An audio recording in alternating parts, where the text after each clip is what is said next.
The meeting will come to order. This is Adventures Abridged. My name is Zach. The story you're about to hear was created almost entirely by improvisation during a Dungeons & Dragons campaign over the course of 2 years, and at the time of this recording, that same adventure is still taking place. You don't need to know anything about D&D to be able to enjoy this story, but if you want to see the gameplay where it was developed in real time, you can find all of our sessions on YouTube and in podcast form via the links in the description. The Nobodies, Chapter 1.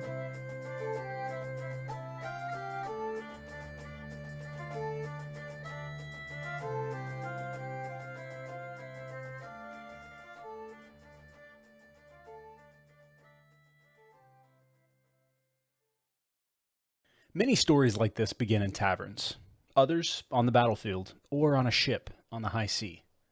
Others still begin with an unimaginable catastrophe, and, in this case, with 4 strangers awakening among the dead. We begin our story in Evercrest, the capital city of the sovereign nation of the Crescent Isles in the middle of the fallen god sea.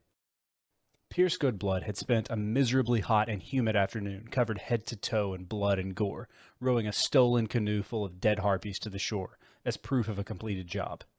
He hadn't eaten in a day and a half, and the pistols on his hip needed repairs and ammunition that couldn't easily be bought. Now, after a tragic misunderstanding with the city's guard, he pressed his body against an alley wall and lowered his bloodstained mask to catch his breath. Q had ventured into the city at the request of his mother, after a lifetime of living in dark caverns. This was curious, considering she'd been dead for several months. With her voice in his head and her skull on top of it, he used his bow and its disappearing arrow, made of shadow and smoke, to make her strong enough to return to him. His scales were unaccustomed to brightness. Everyone here was much bigger than him, and there was little to hunt that couldn't hunt him back, save for rats and stray chickens. Q rounded the corner of a busy street with the tail of a small rodent hanging from the corner of his mouth. He came face to face with a small child. She was holding something which he thought could only be a sinister weapon, a wooden paddle with a bright red ball hanging at the end of a string. Tears welled in her eyes at the sight of Q, who bore his teeth at her in a smile. She dropped her wooden paddle and ran away. Q pocketed the curious weapon, hoping that it might someday be useful. Augustus wandered the western docks of the city with a soft smile, his broad shell forcing him to turn sideways anytime someone needed to pass him. The smell of fish, both cooking in oil and rotting in the sun, combined with gusts of clean air from the sea, was a staunch difference from the dust and ink of the classrooms he'd taught in for so many years. Augustus wasn't sure what this new chapter of his life would be titled, but he was at peace as he wandered, searching for his next good conversation. Hearing fishermen complain about something large in the water that was chasing away all there was to catch, and watching children shoot seashells out of slingshots to skip over the water. Kess Shadowmoor stared into the life well on the beach.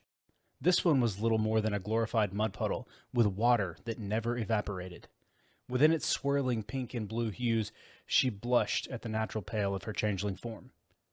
She still couldn't quite believe she was walking around as herself. Nervous, sure, but not hiding. The Wellkeepers, a druidic community that served as the guardians of the life wells, had taken Kess in and offered to show her their ways, something she'd not had a chance to see back home. Kess looked up to see a lone raven standing among a flock of seagulls, staring at her. "You," she whispered to the familiar animal. The raven blinked at her and flew away, off into the expanse of the sea. As the raven disappeared from view, a large piece of driftwood on the beach suddenly caught fire, sending a small sand crab who had been perched on top of it scuttling into the frothy waves with a sizzle. The log burned up in an instant, leaving a pile of ash behind. Kess scooped the ash off the ground, stared at it for a moment, and filtered as much as she could into the glass vial that hung around her neck. All at once, these 4 strangers saw the same thing. The water within the life wells bubbled. Puffs of smoke rose from within, coalescing to form monstrous creatures only vaguely humanoid, little more than skeletal torsos and faceless heads shrouded in fog. Numbering in more than a dozen, each of these creatures extended something resembling a tentacle where an arm might have been, and grabbed whoever stood nearest to them. Kess and Q only narrowly avoided capture themselves. The creatures wrapped their smoking tendrils around their victims from the base of their neck to the very top of their head. The sky darkened and the wind roared. The faceless drifted away, dragging their prey behind them. They glided across the city's cobblestone streets, across beaches and over cresting waves, half a mile into the sea. From her perspective on the beach, Kess Shadowmoor watched in horror as the faceless rose into the sky, forming a circle. In the span of seconds, a column of water rose all the way to the sky and surrounded them, then fell. A disquieting calm washed over the city of Evercrest. The green fire torches, a symbol of King Tamarind Valrite and his family's dynasty, burned straight, without interference from the wind. A few brave souls who had emptied the streets during the raid of these faceless creatures dared to peek out from their hiding spots. Those who did wished they hadn't. A great wave, the size of the city itself, barreled toward them, eating up any ships anchored in the harbor. It crashed into Evercrest, destroying buildings, flooding streets, killing hundreds of people on impact. Little Q had never cared much for water, but this particular incident solidified his distaste as hatred. As he tumbled through the crush, panicking with his lungs burning and his legs kicking, Mother whispered in his head, "Do you feel that, Q? Pure chaos. It's delicious." The young kobold was awake, just long enough to notice something that struck him as bizarre. Under the water, the green fire torches still burned. He briefly thought to himself that they ought not be doing that, but this thought was cut short as he slammed into something much larger than him and lost consciousness.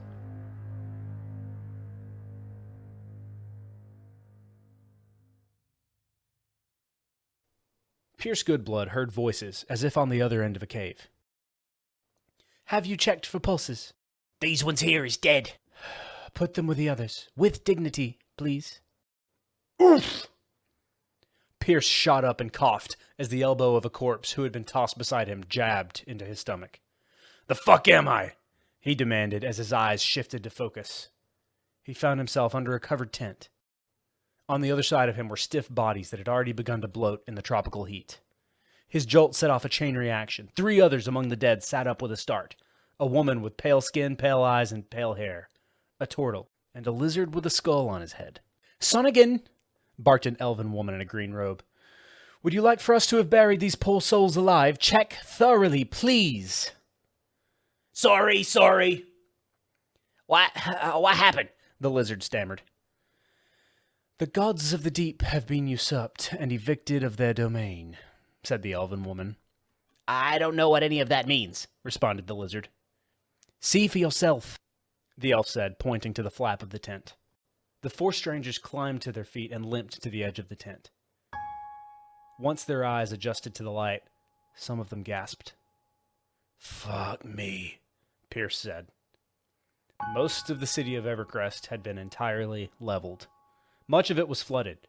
Bodies littered the streets, and thick piles of debris muffled the cries of those stuck beneath them. But the sight that froze the breath of the strangers lay atop what few buildings still stood. Still dripping both salt water and blood from its tentacles onto the ground below, a monstrous kraken, dead and limp, now served as the centerpiece for the noble city of Evercrest.